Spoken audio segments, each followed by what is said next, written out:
Hi, welcome to Conflict Story, where we bring you the best and most fascinating stories just for you. Let's dive right into one of those stories. It begins like this. I never imagined that at this stage of my life, I'd find myself locked in a battle with a homeowners association. But life has a peculiar way of throwing challenges your way, even when you think you're ready to settle down and enjoy peace.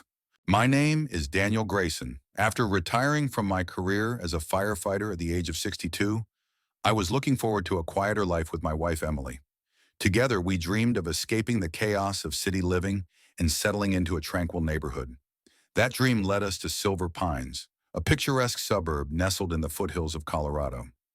The house we chose was a beautiful ranch-style home with wide bay windows and a spacious backyard, perfect for family visits and growing a garden. We had no idea the storm that awaited us. Our first months in Silver Pines were blissful. Emily joined a local art group, and I spent my days refining my woodworking skills in the detached garage. The neighbors were friendly, often waving as they walked their dogs or jogged past. It felt like the perfect place to spend our golden years.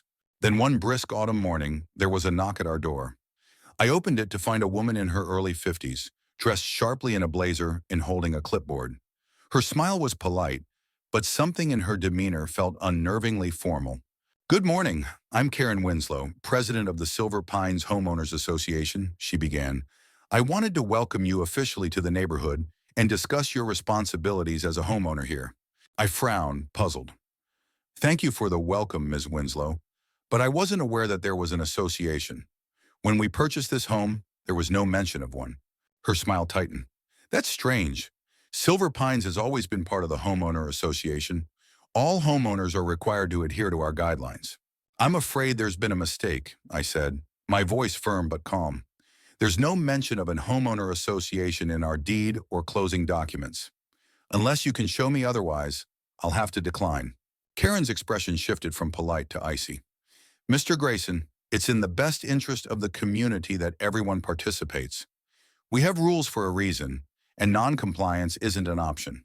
I suggest you reconsider." I stood my ground. "Unless you have legal proof that I'm obligated to join, there's nothing to reconsider.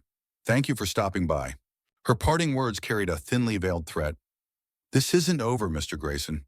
The next few weeks were tense. Karen and other board members began scrutinizing our property. They'd pause during their walks, jotting down notes while glancing toward our home. I ensured that the lawn was mowed and our exterior pristine, but I couldn't shake the feeling of being watched. Then one morning, Emily handed me an envelope stamped certified mail. Inside was a formal notice from the homeowner association. It listed several alleged violations. Our mailbox wasn't the regulation style, the garden fence was unapproved, and the small bench under our oak tree clashed with community aesthetics. The letter demanded compliance within 2 weeks or threatened fines of $150 per infraction. "This is absurd," Emily said, her voice shaking with frustration. "They're making things up." I called a real estate attorney, recounting the events.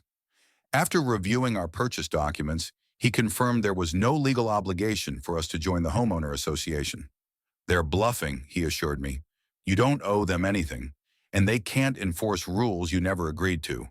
Armed with this advice, I sent a formal letter to the homeowner association, refusing their demands and warning them against further harassment. For a time, things quieted down, but the peace didn't last. One winter morning, I found another certified letter in the mail. My stomach dropped as I read the contents.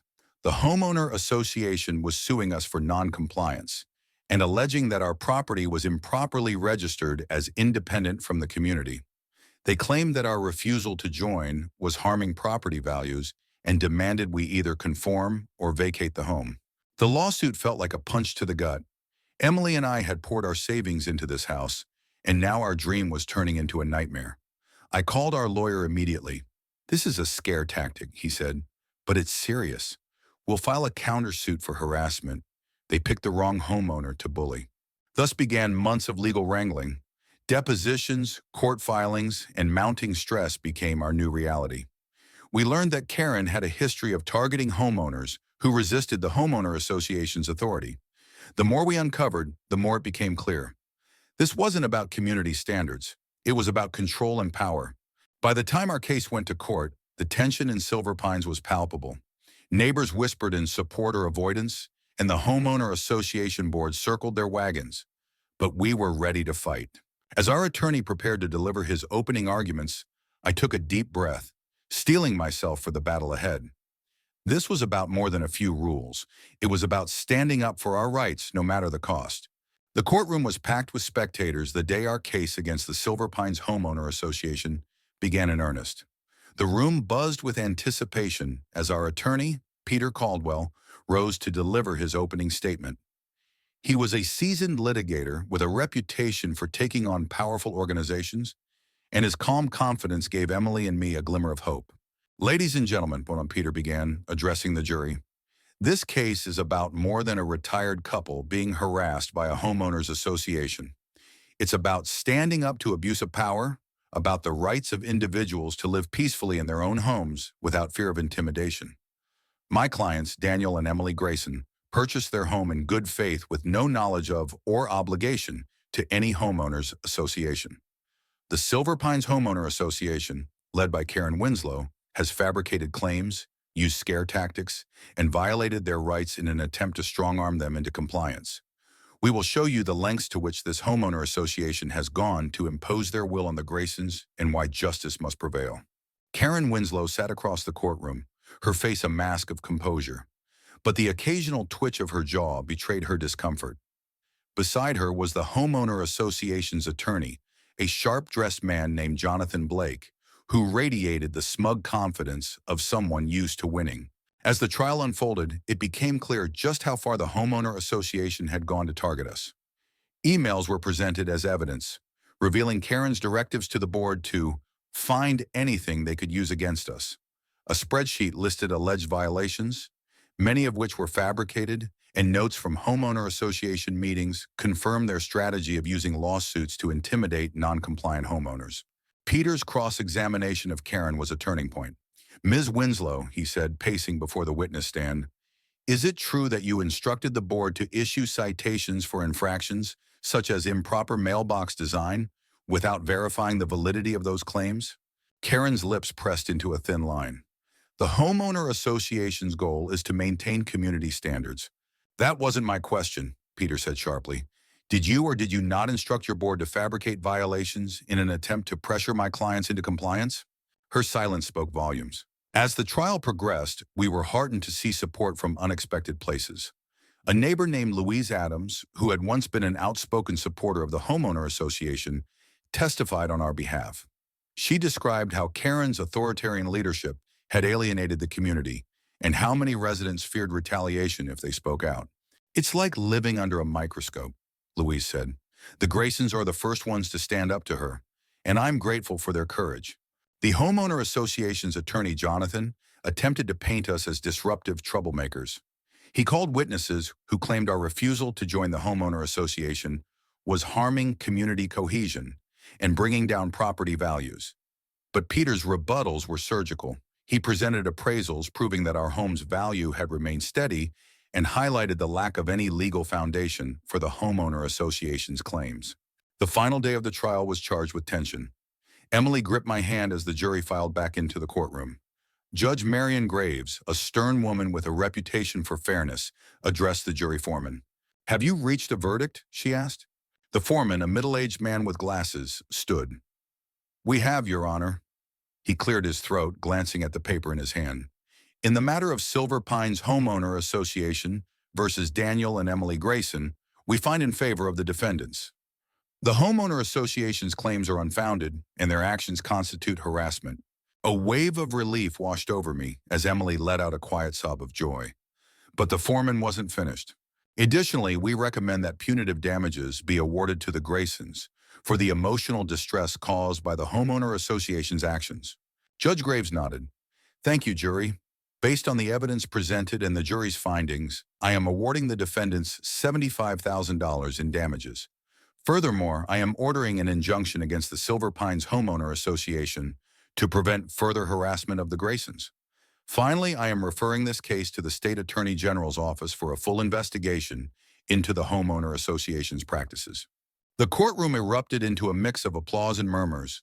Karen Winslow's face was pale, her confident facade shattered. Jonathan Blake looked equally stunned, scribbling notes furiously as though trying to salvage what was left of their case. As we exited the courthouse, neighbors and supporters greeted us with congratulations. Louise hugged Emily, her eyes shining with gratitude. "You did it," she said. "You've made this community better for all of us."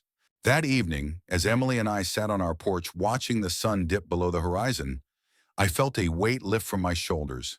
The fight had been grueling, but it was worth it. Not just for us, but for the principle that no one should be bullied in their own home. Yet I couldn't shake the feeling that this battle was only the beginning. The state investigation promised to uncover more, and I was determined to ensure that Silver Pines became the fair and welcoming community we had envisioned when we first arrived. The weeks following the trial were a whirlwind of change. The court's decision had sent shockwaves through Silver Pines, and the once powerful homeowner association was in disarray.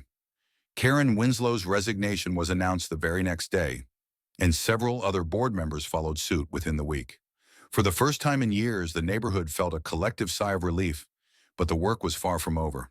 The state attorney general's investigation into the homeowner association's practices uncovered a web of corruption. Records showed that Karen and her inner circle had been misappropriating homeowner association funds for years, funneling money into personal expenses, including vacations and luxury purchases. The news was both shocking and validating. Emily and I had suspected there was more to their relentless pursuit of power, but even we hadn't imagined the extent of their greed. As the investigation unfolded, the state appointed an interim board to oversee the homeowner association's operations. One of their first actions was to hold a community meeting, inviting all homeowners to discuss the future of Silver Pines. Emily and I attended, curious to see what direction the neighborhood would take. The meeting was held in the local community center, a modest building that hadn't seen such a turnout in years. Every seat was filled, and people lined the walls, eager to voice their opinions. The interim board, led by a retired judge named Eleanor Fisk, opened the floor for discussion. "We understand that trust has been broken," Eleanor began, her tone measured and sincere. "Our goal is to rebuild that trust and create an homeowner association that truly serves the community. Tonight, we want to hear your concerns and your ideas." What followed was an outpouring of frustration, relief, and hope. Neighbors shared their experiences of being targeted by Karen's regime, from frivolous fines to threats of foreclosure. Others offered suggestions for reform, emphasizing the need for transparency and accountability. For the first time since we'd moved to Silver Pines, it felt like the community was coming together. When it was my turn to speak, I stood and faced the crowd. "My wife and I moved here for peace and quiet," I began, my voice steady. "What we found instead was hostility and intimidation. But this neighborhood has so much potential. If we work together, we can create the kind of community we all dreamed of when we chose to call Silver Pines home." My words were met with applause, and I felt a renewed sense of purpose. It wasn't just about our victory anymore. It was about helping to shape a better future for everyone in Silver Pines. Over the next few months, significant changes were made. The homeowner association's bylaws were rewritten with input from homeowners, ensuring that no one could exploit the system as Karen had. A new board was elected, and among its members was Louise Adams, the neighbor who had testified on our behalf. Her dedication to fairness and community made her a natural choice, and her leadership quickly earned respect. The reforms didn't stop there. Monthly financial reports were made available to all residents, and decisions were put to a vote rather than being dictated by a select few. The community began hosting events like potlucks and volunteer days, fostering a sense of camaraderie that had been missing for so long. As for Emily and me, life slowly returned to the peaceful routine we'd envisioned. My woodworking projects expanded, and Emily's art group began meeting at our home, where the laughter and creativity filled the air. We'd become something of local figures, with neighbors frequently stopping by to thank us for standing up to the homeowner association. While we appreciated the gratitude, we always emphasized that the real victory was the community's willingness to come together. But not everyone was ready to move on. One evening, as I was tending to the garden, a man I didn't recognize approached. He was in his late 40s, dressed in a suit that seemed slightly out of place in the suburban setting. "Mr. Grayson?" he asked, extending a hand. "My name is Adam Corbin. I'm an attorney representing several former members of the Homeowner Association Board. My guard immediately went up. What can I do for you, Mr. Corbin? He hesitated, clearly aware of the tension in the air. Some of my clients are considering legal action to challenge the findings of the state investigation. They feel they've been unfairly portrayed. I crossed my arms, meeting his gaze. If they feel that way, they're welcome to take it up with the Attorney General's office. But if you're here to intimidate me, it's not going to work. Corbin's expression shifted to something resembling regret. I'm not here to intimidate you, Mr. Grayson. I just wanted to give you a heads up. They're not letting this go. Neither am I replied firmly. Tell your clients that the truth has a way of prevailing, no matter how much they try to distort it. As he left, I felt a mix of anger and resolve. The fight wasn't over, but we weren't alone anymore. The community had rallied around us, and together, we were stronger than any baseless threat. Emily joined me in the garden, her presence a calming force. What was that about? She asked. Just someone trying to stir the pot, I said with a sigh. But they're not going to get to us. Not this time. She smiled, squeezing my hand. We've come too far to let them drag us back. And besides, we have a community behind us now. Looking out at the vibrant neighborhood we'd helped rebuild, I knew she was right. Whatever challenges lay ahead, we'd face them together, stronger, wiser, and unshakable in our commitment to what was right. The fallout from the state's investigation into the Silver Pines Homeowner Association reached a climax in the months following our encounter with Adam Corbin. Karen Winslow and her closest allies faced formal charges of fraud and embezzlement. The trial that followed revealed years of mismanagement and blatant misuse of community funds, painting a stark picture of greed and corruption. In the end, Karen was sentenced to 3 years in prison, while 2 other board members received probation and hefty fines. It was a dramatic conclusion to a saga that had upended the lives of so many in our neighborhood. Meanwhile, the newly reformed Homeowner Association flourished under the leadership of Louise Adams and her board. The atmosphere in Silver Pines was lighter, more collaborative. Monthly meetings were well attended, and homeowners no longer lived under the shadow of arbitrary fines or threats. Emily and I had declined to officially join the Homeowner Association, but we remained active participants in community events, offering advice and support where needed. One afternoon, as I was sanding a new woodworking project in the garage, Louise stopped by. Hi, Daniel, she said, leaning against the doorway. I've got some good news to share. I set down the sander and turned to face her. What's going on? The state legislature just passed a bill inspired by your case, she said with a smile. It's going to increase oversight for homeowners associations across the state, making it harder for people like Karen to abuse their power. They're even calling it the Grayson Act. I blinked, taken aback. The Grayson Act? Are you serious? Dead serious, Louise said, laughing at my astonishment. It's about time someone stood up for homeowners' rights, and you and Emily did just that. I felt a swell of pride, but also humility. We couldn't have done it without the support of the community, I said.